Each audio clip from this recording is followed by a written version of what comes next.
do Teu Espírito Santo, para que nós possamos crescer espiritualmente para a honra e a glória do Teu santo nome. É a nossa oração, no nome de Jesus. Amém.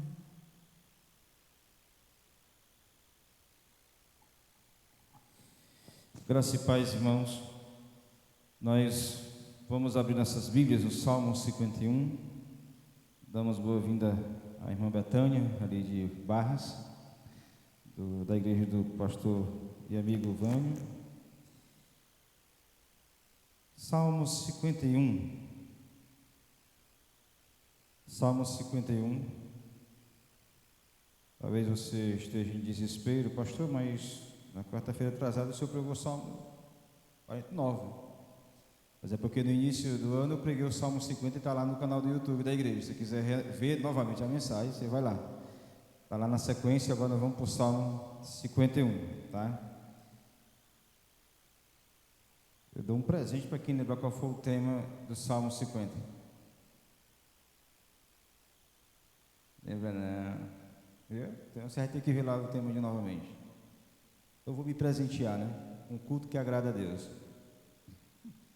Salmo 51, todo salmo, nós vamos ler, diz assim, ó. Todos encontraram?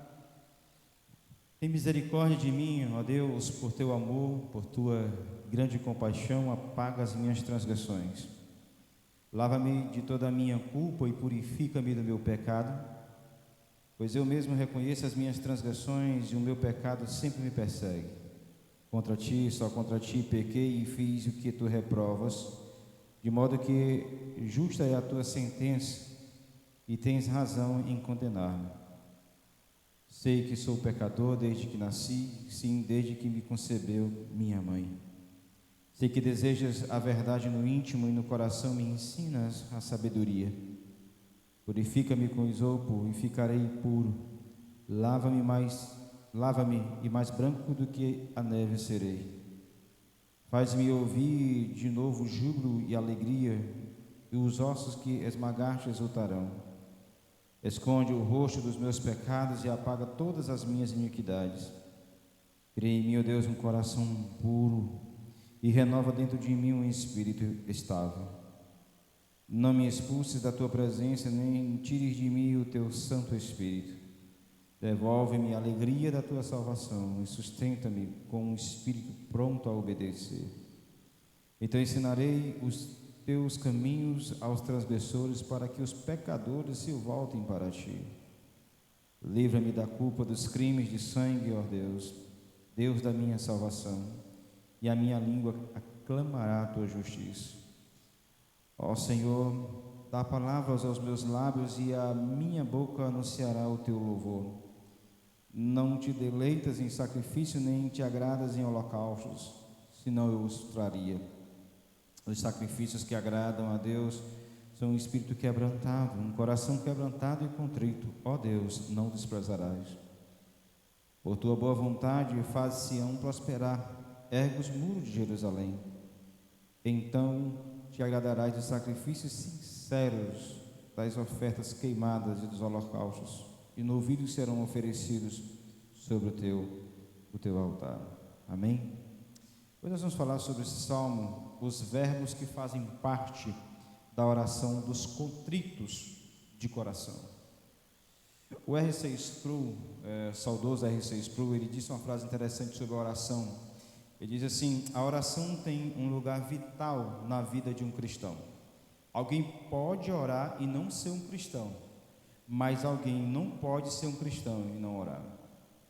Um não cristão, ele pode até orar, ele não é crente, mas um crente, ele não pode viver de forma alguma sem oração. Lutero também, quando ele olha para esse salmo, ele chama esse salmo de um dos salmos paulinos, porque ele entende que a oração que Davi faz aqui é o mesmo caminho de perdão apontado lá no Novo Testamento, na pessoa de Jesus. Esse salmo, de cara, você percebe que ele é um salmo de confissão diante de Deus, é um salmo que traz certeza de perdão. Quem é pecador redimido pelo Senhor sabe da realidade do perdão que Deus traz para o seu povo, sabe também que assim como Davi, o desejo é partilhar com os outros o que Deus fez por nós. Quando a gente é perdoado por Jesus, a gente quer contar para as pessoas: olha como Deus me libertou, como Deus me resgatou. A gente tem essa vontade. E o salmista faz isso aqui no salmo, a gente vai ver isso com detalhe. Então, quais são os verbos que esse salmo apresenta, que faz parte de um coração que ora, de um coração que é contrito, de um coração que é arrependido, ou de um coração que pecou e buscou a Deus? Ele precisa ter esses verbos na sua mente quando ele for orar. O contexto do salmo, acho que a maioria de vocês conhece, foi quando Davi pecou contra Deus, no adultério com Betseba, o homicídio que ele fez com o seu esposo, mandou matar o marido dela, Urias. Enfim, então Davi ele faz essa oração nesse contexto de muita dor, de muita angústia no seu coração. E a primeira coisa que ele vai, o primeiro verbo, quero que você, fica até fácil para você memorizar o texto, por isso que eu fiz questão de colocar verbos, é o verso 1 e o verso 2, que é o verbo perdoar, onde ele diz assim: olha, tem misericórdia de mim, ó Deus, por teu amor, por tua grande compaixão, apaga as minhas. Duas qualidades de Deus, das quais o salmista depende para obter perdão, está aí no texto: amor inabalável e misericórdia. Ele inicia: tem misericórdia, e essa expressão misericórdia, ela é muito usada nos salmos, muito usada. Ela significa mostrar favor, ser gentil. Dentro do contexto dos salmos e no contexto hebraico, essa expressão misericórdia, que está traduzida no seu texto aí, muitas vezes significa, quando está no plural, entranhas. Quando ela está no singular, ela significa útero. A ideia do salmista é que há uma emoção intensa, sentimento profundo quando ele se dirige a Deus, buscando a sua misericórdia. Davi se volta aqui para Deus porque ele é sua única esperança, sua única esperança. Ele pecou, ele desobedeceu a Deus, e 3 vezes ele usa a expressão misericórdia, segundo o teu amor inabalável, segundo a tua grande misericórdia. Novamente, não sei se você lembra, mas lá em Êxodo 34, versos 6 e 7, diz assim: o Senhor Deus, misericordioso, compassivo, tardio em irar-se e grande em amor e fidelidade, que guarda o amor constante por milhares, que perdoa a iniquidade, a transgressão e o pecado, mas que de modo algum absolve o culpado. Então é um Deus cheio de compaixão, e Davi se apega a isso. Diante do seu pecado, diante da sua transgressão, ele se aproxima de Deus. E se você quiser anotar no seu texto aí, observa como quando ele vai pedir perdão para Deus, ele usa a expressão pecado de forma diferente. Olha aí, no verso 1, ele usa transgressão, na parte B, né? Apaga as minhas transgressões. No verso 2 ele usa a expressão culpa, lava-me de toda a minha culpa, tá? Porque a primeira parte, quando ele fala de transgressão, são atos de desobediência, atos de rebelião contra Deus. Quando ele usa a expressão culpa, é um ato deliberado, é uma má conduta que ele fez diante de Deus. E quando ele usa também aí, ainda no verso 2, bem no final, e purifica do meu pecado. A expressão pecado é comum dentro do Antigo Testamento. A gente entende que é a ideia de errar o alvo. Então ele usa a expressão pecado de 3 formas diferentes para mostrar a gravidade do erro dele diante de Deus. E quando ele pede perdão para Deus, ele usa também 3 formas, 3 verbos. Ele usa aí, tem misericórdia de mim, ó Deus, por tua grande compaixão. Primeiro, apaga, ele diz, apaga as minhas. Essa ideia de apaga é riscar mesmo. Deus, tira isso de mim, apaga do meu livro, tá? Apaga isso, apaga da tua lista aí, esse meu erro. Ele usa também a expressão lavar, bem no verso 2 no início, lava-me. E essa expressão de lavar, quem já lavou roupa na beira do rio, quem tem essa maravilhosa experiência, é bater a roupa na pedra, para tirar toda a sujeira. É essa a ideia de lavar do Salmo 51, verso 2. Mas ele usa a terceira, ele diz assim: limpa-me, ou seja, purifica-me. Significa purificar de todo o pecado, porque ele entende que o pecado contaminou ele, a vida dele, o coração dele, tá? E ele pede para que Deus possa limpar isso, tá? Só Deus pode fazer isso. Então, a oração de um coração contrito, irmãos, tem que ter esse verbo, perdão. É você pedir perdão para Deus, chegar para Deus. E mais do que Davi, nós conhecemos o que é o ato da redenção. Nós conhecemos Cristo, a nossa única esperança. O propósito dessa série do Salmo, do livro 2, que vai até o 73, é exatamente mostrar Cristo em cada salmo. E aqui, no perdão, a gente já vê logo Cristo, porque Ele é a nossa esperança. Mas o passo para alcançar a misericórdia é o mesmo que Davi fez, pedir perdão. Lembra de 1 João 1,9? Se confessarmos nossos pecados, Ele é fiel e justo para nos perdoar de toda injustiça, nos purificar de toda injustiça, nos trazer perdão, trazer graça. Ainda em 1 João capítulo 2, verso 2, a Bíblia diz que Ele é a propiciação pelos nossos pecados. Ele abafa, Ele apaga, Ele aplaca os nossos pecados. A ira dele não vem mais sobre nós por causa de Jesus. Então a primeira coisa que Davi faz aqui, irmãos, é voltar-se para Deus, pedindo a sua misericórdia e o seu amor. Isso significa que nós também, todos os dias, devemos nos voltar desamparados para Jesus Cristo, confiar no perdão dele, na misericórdia dele, diante das nossas falhas. Mas nós temos aí segundo verbo no verso 3 ao 5, que é confessar. Olha o que ele diz, olha: pois eu mesmo reconheço as minhas transgressões, e o meu pecado sempre me persegue. Aí ele diz, olha, no verso 4: contra ti, só contra ti, pequei e fiz o que tu reprovas, de modo que é justa a tua sentença, e tem razão em condenar-me. 5: sei que sou pecador desde que nasci, sim, desde que concebeu a minha mãe. Davi, ele na sua oração de coração contrito, ele confessa. E é interessante que ele mostra aqui no verso 3, ele diz: o meu pecado não consegue escapar. Todos os dias ele me acompanha. Volte aí um pouquinho, deixa marcado, mas vai no Salmo 32, por gentileza. Verso 3 e 4. Salmo 32,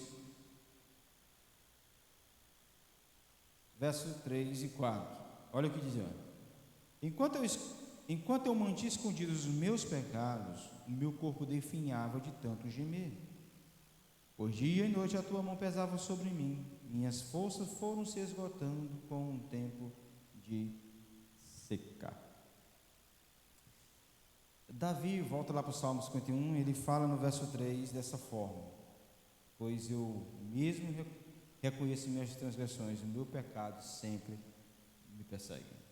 Davi entende que as marcas, as consequências do pecado sempre estavam diante dele. Lutero, quando ele estava com esse texto e ele foi orar, ele disse assim, abre aspas: meu pecado me atormenta, não me dá descanso nem paz. Se eu como ou bebo, se durmo ou acordo, sou sempre aterrorizado pela ira e os juízos divinos. Então, o salmista, no Salmo 51, Davi, quando ele se dirige a Deus, a primeira coisa que ele faz, ele reconhece as suas transgressões. Ele reconhece que não foi dócil com Deus. Ele reconhece que foi cruel com Deus. Ele reconhece que não tem como escapar da sua consciência o sentimento de culpa. E é interessante, com quem que ele pecou lá atrás? Betseba. O que mais? O marido dela, a família, o reinado, todo mundo. Mas aqui, olha no verso 4, o que ele diz aí no verso 4? Contra ti, somente contra ti, eu pequei, Senhor. Eu gosto da NVI porque ela faz um esforço tremendo para trazer a ideia da sequência como está no original. O salmista, ele coloca que o foco primário do pecado dele não foi contra Betseba, não foi contra Urias, não foi contra o reinado, foi contra Deus. Foi contra Deus. O salmista, ele entende que os seus pecados afrontaram primeiramente foi Deus. O pecado de Davi, ele entende que não era apenas com as pessoas, mas principalmente com Deus. Aqui nós temos a lição já para nós. Você lembra de Jonas? Ele estava no barquinho lá, a tempestade, todo mundo buscando o seu Deus, aquela loucura toda. Ele diz: olha, me jogue no mar que a tempestade acalma. Por quê? Porque o problema era ele. Ele estava tentando, né, fugir de Deus. O pecado dele era contra Deus, tá? Então Davi pecou contra as pessoas, mas o pecado é uma afronta primeiramente a ele. Quando nós afrontamos as pessoas, primeiramente o pecado é contra Deus, e é isso que Davi está falando aqui. E curioso que ele diz no versículo 5: olha, desde que eu nasci eu sou pecador, desde que concebeu a minha mãe. Ele se julga um pecador desde os seus primórdios. Ele está se referindo aqui a que ele já nasceu no pecado. Ele está se referindo aqui que a humanidade ela é caída. Acho que você lembra desse texto de Romanos 5,12, que diz assim: olha, portanto, da mesma forma como o pecado entrou no mundo por um homem, caso de Adão, e pelo pecado a morte, assim também a morte veio a todos os homens, porque todos pecaram. Então Davi tem consciência disso. Ele diz: olha, eu nasci em pecado, e à medida que eu fui crescendo, veio as consequências. Eu fui externando isso, fui dando de forma tola, dando brecha ao pecado, ao erro. Então ele está falando: e os meus pecados afrontaram primeiramente o meu Deus. Olha o verso 6 aí, ó: sei que deseja a verdade no íntimo, e no coração me ensinas a sabedoria. Ele sabe que o pecado que ele cometeu lá atrás foi tolice dele, porque Deus pediu dele integridade, Deus pediu dele retidão, Deus pediu de Davi que agisse com sabedoria, mas ele tomou atitudes erradas. Lembra de Provérbios 14:12? Diz assim: ó, há caminhos que parece certo ao homem, mas no final conduz à morte. Davi pisou na bola por isso, porque ele achava que o caminho que ele estava levando ia levar ele à vida, mas na verdade trouxe problemas. Um homem e uma mulher cristã que tem um coração contrito, o que o Salmo está querendo nos ensinar, que ela não fica olhando para os outros, justificando os seus pecados, culpando os outros. Ah, eu sou assim por causa disso. Ah, eu sou assim por causa de ciclano. Ah, eu sou assim por causa da igreja. Não, uma pessoa que tem um coração contrito, segundo esse homem Davi, ele olha para ele primeiro. Foi eu que pequei, fui eu que errei. Ele é honesto e para de argumentar e justificar os seus pecados. Ele faz o quê? O Davi: eu conheço as minhas transgressões. Você lembra da história do filho pródigo? Quando ele volta para casa, o que é que ele diz lá? Lucas 15:21. Primeira coisa que ele fala para o pai dele: pai, pequei contra o céu e diante de ti. Primeira coisa. Ele não foi, não, foi o meu irmão lá, que está aí, lá, foi um negócio lá atrás, que me arrebentou. Não, ele não disse: eu pequei contra o céu e contra o Senhor. Os nossos pecados, irmão, mesmo que seja contra alguém, a primeira pessoa que é ofendida é Deus. Primeira pessoa. E é isso que Davi está fazendo. Então nós temos o segundo verbo. Qual é o primeiro verbo? Perdão. Segundo verbo, confissão. Confesse o seu pecado. Porque quando nós pecamos, nós estamos violando a consciência de Deus, desobedecendo a sua palavra. Nós ultrajamos a santidade de Deus, nós estamos escarnecendo o seu amor, nós pisamos na sua graça, nós estamos cuspindo em sua bondade quando a gente peca. Essa é a grande realidade, e é isso que Davi tinha consciência. Eu pequei, e quando eu pequei, eu pisei na graça de Deus, eu zombei de Deus, eu brinquei com Deus, e eu reconheço isso, eu pequei porque eu sou teimoso. É isso que Davi está dizendo. Eu fui muito teimoso. Ele confessou, ele abre o seu coração. Justamente quando o profeta Natan interroga ele, confronta ele, e ele diz: eu pequei contra ti, ó Deus. Mas nós temos aí o terceiro verso, versos 6 ao 12. Eu comecei a ler, mas nós vamos até o 12, onde ele diz o verbo restaurar. Ele diz: olha, sei que deseja a verdade no íntimo e no coração me ensinas a sabedoria. Purifica-me com isopo e ficarei puro, lava-me e mais branco que a neve serei. Faz-me ouvir de novo o júbilo e a alegria, e os ossos que esmagastes exultarão. Esconde o rosto dos meus pecados e apaga todas as minhas iniquidades. Cria em mim um coração puro, ó Deus, e renova dentro de mim um espírito estável. Além do verbo perdão, confissão, nós temos aí o verbo restaurar. Com muita profundidade e muita intensidade no coração, Davi ora pedindo a Deus purificação. Está aí no versículo 7. Pedindo a Deus restauração. Isopo é uma planta muito comum na época, que era usada na Páscoa, né? E vários procedimentos eram conduzidos também pelos sacerdotes. Na Páscoa eles molhavam ali o isopo no sangue do cordeiro e passava também nos umbrais da porta. Enfim, então o que o salmista está dizendo assim: Senhor, o Senhor possa aspergir em mim o teu sangue. É lindo isso, gente. É uma poesia bela aqui na confissão de Davi. O Senhor possa aspergir em mim o teu perdão, a tua misericórdia. Me perdoa, Deus, apaga. Isaías, por exemplo, no capítulo 6 do seu livro, com as mãos sujas que estavam de pecado à humanidade, ele, depois que o Senhor purifica ele, lá no capítulo 1, no versículo 18, se você quiser anotar, ele diz assim, ele pregando: ainda que seus pecados sejam como a escarlate, se tornaram brancos como a neve. É isso que Davi está passando aqui, irmãos. Mesmo ele perdido, quando ele confessa, ele diz: Senhor, me purifica. Essa petição de Davi, olha o versículo 8, ele diz: olha, faz-me ouvir o júbilo e a alegria, faz os ossos que esmagaste exultarem. Deus disciplinando o Davi, ele mostra que a disciplina de Deus tinha machucado ele, tinha magoado ele estava chorando, e ele ansiava por alegria, ele ansiava por júbilo. Para você ver aqui, deixa eu dar um parênteses, que nem sempre culto é só alegria. Culto é um momento de contrição.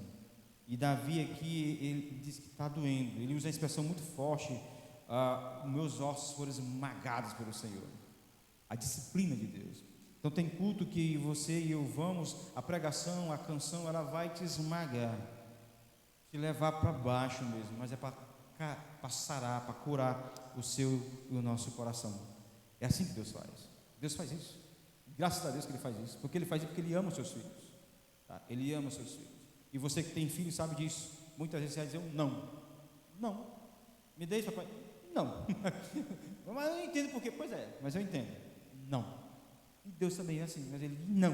Ainda dá uns cascudos para quebrar o nosso galho, tá? Então Davi, ele está fazendo exatamente isso. Ele entende que Deus tem disciplinado ele, mas ele suplica: Senhor, me restaura agora, dá alegria. Olha o verso 10, que é tão bem conhecido, né?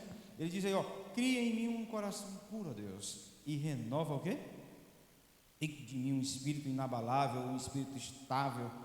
Eu não sei se os irmãos prestam atenção, mas bem no início ele diz: cria. O que é que te lembra isso? Para quem é de fato usado muito esse verbo no Antigo Testamento? Tem um sujeito que toda vez que é usado esse nome criar, quem é que lembra? Quem aqui criou?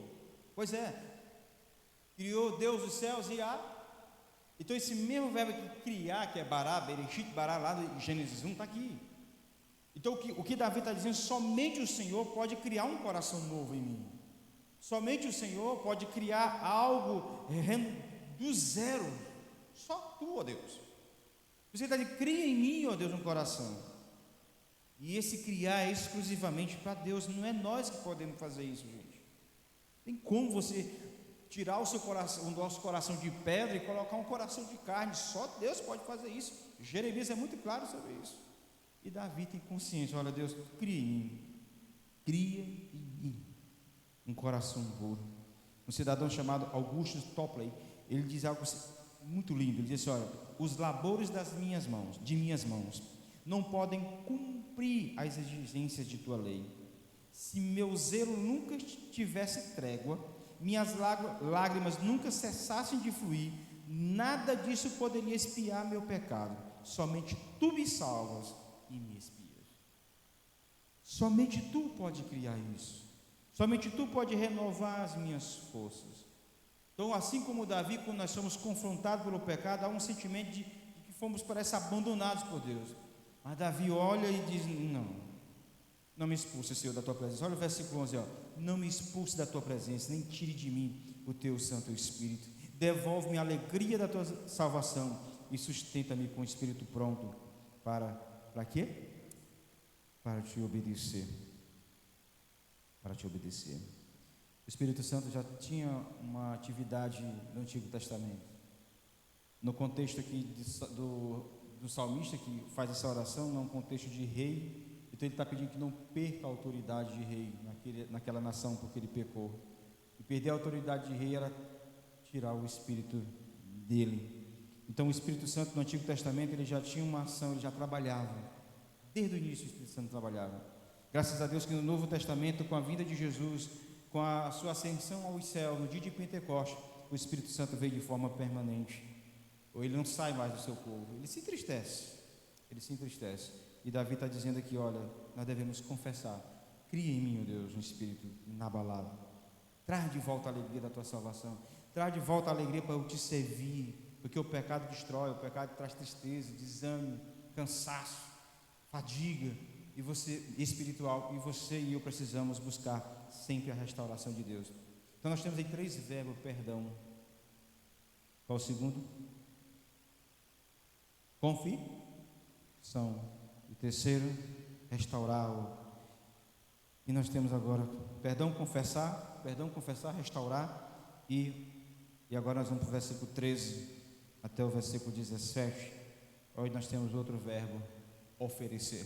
Perdão, confessar, restaurar, oferecer. Ao 13: então ensinarei os teus caminhos aos transgressores, para que os pecadores se voltem para ti.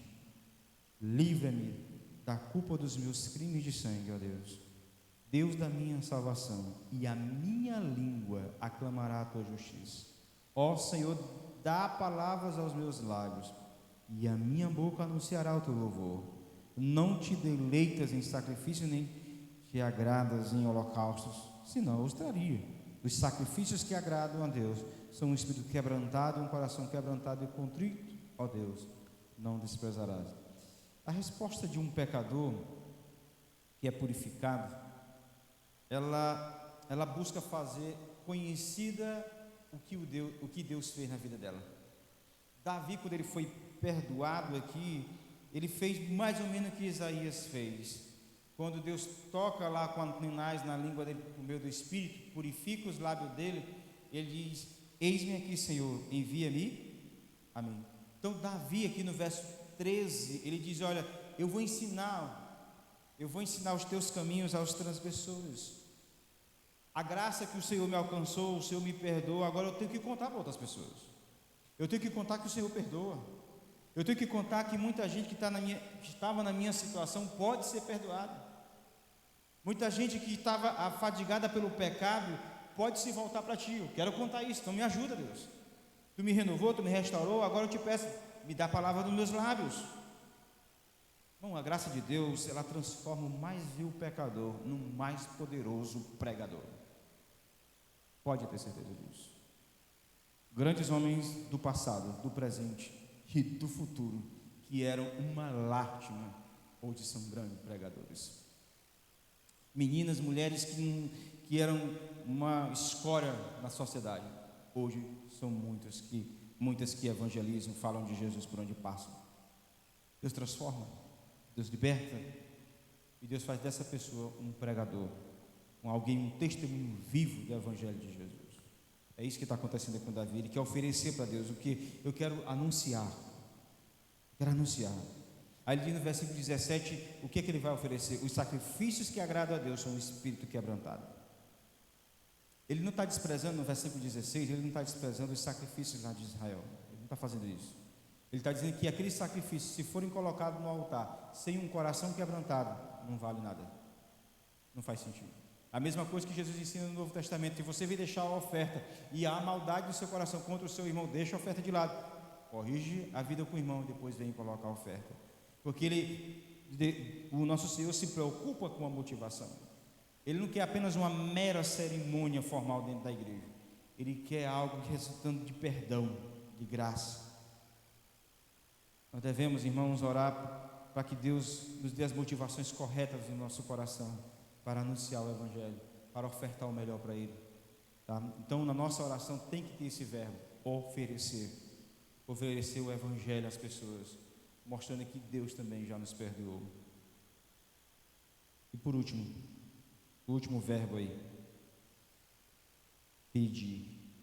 Olha o que diz o versículo 18: por tua boa vontade, faze Sião prosperar e ergue os muros de Jerusalém, então te agradarás do sacrifício sincero, das ofertas queimadas, dos holocaustos, e novilhos serão oferecidos sobre o teu altar. O rei Davi, ele entende que o seu pecado, ele vem mostrando isso em todo o Salmo. Por isso que eu entendo que os versos 18 faz parte de todo o Salmo. Alguns estudiosos acham que houve um acréscimo de outro autor. Eu entendo como a maioria que esse verso 18 e 19 é dele, é do salmista, é dele que está orando. Então, porque ele entende que o pecado dele atingiu não apenas ele e sua família, mas atingiu toda a nação. Ele era um rei. Quando ele pecou, atingiu toda a nação de Israel. A nação de Israel ficou ferida. Existe um comentarista muito bom, que é Alan Hemman. Ele diz o seguinte, abre aspas: tudo indica que Davi sentia que seu pecado podia trazer sérias consequências a toda a nação, por isso ele ora por Sião e Jerusalém. Outro comentarista diz, por outro lado, dessa forma, do Derek, ele diz o seguinte, que os versículos finais mostram que a nação, na sua própria hora mais sombria, achou aqui nessas palavras sua própria confissão, para acender de novo a sua esperança. Então, o que Davi está fazendo aqui, irmão, depois de perdoado, ele pede a Deus, ele clama a Deus pela nação nacional, pela restauração da nação de Israel. Ele pede pelo bem-estar dela. E como é que ele pede? No versículo 18, o que ele pede para a nação de Sião? Proteção. Por tua boa vontade faze prosperar, ergue os muros de Jerusalém. Ele pede por proteção. No versículo 19, ele pede pelo retorno do culto súplico, ou culto público, onde ele diz, olha, então agradarás os sacrifícios sinceros, das ofertas queimadas e dos holocaustos, e novilhos serão oferecidos sobre o teu altar. Então, Davi, ele pede a Deus pela nação, ele pede para que o culto seja restaurado também, assim como ele se quebrantou diante de Deus, ele quer que a nação de Israel se quebrante diante de Deus. Nós também queremos isso em nossa cidade. Nossa cidade, a idolatria cada vez está pior, né? Nos últimos dias, misericórdia, sabe? Nós temos que orar a Deus para que a idolatria quebre, para que as pessoas se voltem para Deus. Assim como nós recebemos a graça e o perdão de Deus, nós queremos que a nossa cidade também, as pessoas se arrependam dos seus pecados. Porque, irmãos, nós não sabemos o dia de amanhã, as pessoas não sabem. Então, boas de repente partem. Oremos por nós, mas também oremos por aqueles que estão perdidos. A oração de intercessão, ela faz parte do coração contrito. Não ore só por você. Ore pelos seus amigos, ore pelos seus familiares, ore pelos seus irmãos, pelos seus colegas de trabalho, enfim, para que eles se voltem para o Senhor Jesus. A gente despreza muito o valor da oração. A gente às vezes desacredita. Mas a gente tem que acreditar que Deus também transforma vidas e traz pessoas por meio da nossa oração. Deus faz isso. Uma hora Ele vai fazer isso. Não desista de orar. Não desista. Eu quero concluir dizendo o seguinte: primeiro, como é importante conhecer as Escrituras, porque elas revelam o pior de nós, mas também ela nos traz a esperança verdadeira pelo perdão oferecido por Jesus.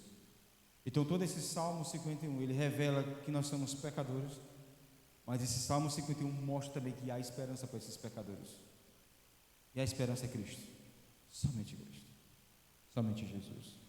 Nossa oração de confissão, você vê no texto que ela é respondida quando apelamos para a misericórdia, ao amor de Deus, confessando verdadeiramente o nosso pecado, clamando a Deus por restauração, oferecendo a Ele um coração contrito, intercedendo pelos outros.